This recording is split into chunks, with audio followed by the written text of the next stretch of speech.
ইতালিতে প্রবাসীদের জন্য এটি সত্যি একটি ইতিবাচক খবর।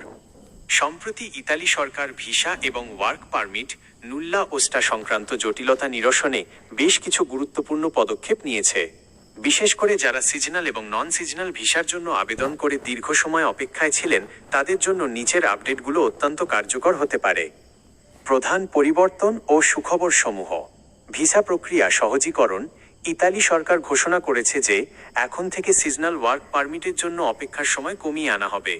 অনেক ক্ষেত্রে প্রশাসনিক জটিলতা এড়াতে ডিজিটাল সিস্টেমের ওপর বেশি জোর দেওয়া হচ্ছে। ক্লিনিক চেকআপ ও ভেরিফিকেশন। ইতালির স্বরাষ্ট্র মন্ত্রণালয় এবং শ্রম মন্ত্রণালয় যৌথভাবে কাজ করছে যাতে ভুয়া স্পন্সরশিপ শনাক্ত করা যায় এবং আসল কর্মীদের ভিসা দ্রুত ইস্যু করা হয়। কোটা বৃদ্ধি। বিগত বছরগুলোর তুলনায় 2024-2025 সালের জন্য বিভিন্ন ক্যাটাগরিতে শ্রমিকের কোটা বাড়ানো হয়েছে। বিশেষ করে কৃষি, পর্যটন এবং নির্মাণ খাতে দক্ষ কর্মীদের জন্য বড় সুযোগ তৈরি হয়েছে। পারিবারিক ভিসা।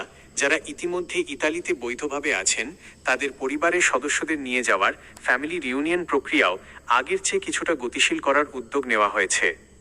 প্রবাসীদের জন্য কিছু জরুরি পরামর্শ। 1.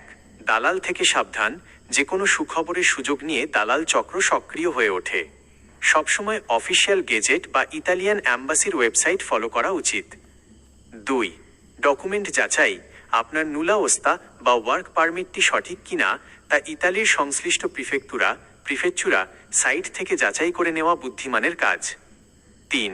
ভাষা দক্ষতা। ইতালিতে গিয়ে ভালো বেতনে কাজ করতে চাইলে বেসিক ইতালিয়ান ভাষা শিখে রাখা আপনার জন্য বড় একটি প্লাস পয়েন্ট হবে।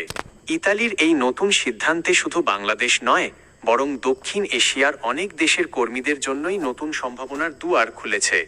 আপনি কি নির্দিষ্ট কোনো ক্যাটাগরির ভিসা বা আবেদন সম্পর্কে আরও বিস্তারিত জানতে চাচ্ছেন?